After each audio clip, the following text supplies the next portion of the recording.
आमदार रणधीर सावरकर यांच्या पुढाकाराने अकोल्यात भव्य बियाणे महोत्सव 2026 शेतकऱ्यांचे बियाणे शेतकऱ्यांसाठी उपक्रमाला शेतकऱ्यांचा भरभरून प्रतिसाद. अकोला विधिमंडळाचे मुख्य प्रतोप तथा आमदार रणधीर भाऊ सावरकर यांच्या अध्यक्षतेखाली अकोला कृषी उत्पन्न बाजार समिती येथे शेतकऱ्यांचे बियाणे शेतकऱ्यांसाठी या संकल्पनेवर आधारित भव्य बियाणे महोत्सव 2026 उत्साहात संपन्न झाला. तालुका कृषी अधिकारी कार्यालय अकोला यांनी या महोत्सवाचे आयोजन केले होते.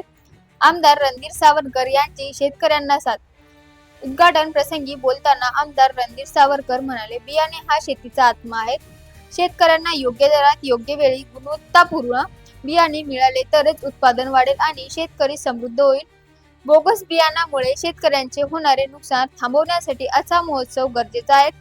शासन तुमच्या पाठीशी खंबीरपणे उभे आहे. शेतकऱ्यांना थेट फायदा.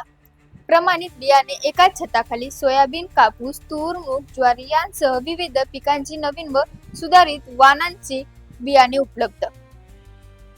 तज्ञांचे मार्गदर्शन. कोणत्या जमिनीसाठी कोणते वाण योग्य, पेरणीची पद्धत, खत व्यवस्थापन याबाबत कृषी अधिकाऱ्याकडून मोफत मार्गदर्शन.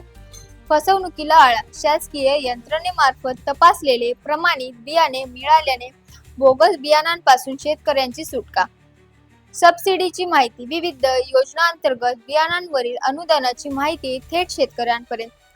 या महोत्सवाला तालुका कृषी अधिकारी भोरसाहेब, उपसभापती ज्ञानेश्वर महल्ले, संचालक राजेश बेले, अभिमन्यू बकटे, वैभव मोहरे, भरत काळमेघ, दिनकर वाघ, अंबादास उमाळे, निळकंठ खेळकर, दिगंबर गावंडे, देवेंद्र देवर, दिवाकर चांदूरकर, विठ्ठल चतरकर उपस्थित होते. शेतकऱ्यांची प्रक्रिया. आमदार साहेबांमुळे आम्हाला एकाच ठिकाणी चांगल्या कंपनीचे बियाणे मिळाले, दरही बाजारापेक्षा कमी आणि विश्वासही, अशी भावना उपस्थित शेतकऱ्यांनी व्यक्त केली. खरीप हंगामाच्या तोंडावर आमदार रणधीर सावरकर यांच्या पुढाकाराने झालेला हा बियाणे महोत्सव अकोला जिल्ह्यातील हजारो शेतकऱ्यांसाठी वरदान ठरला आहे.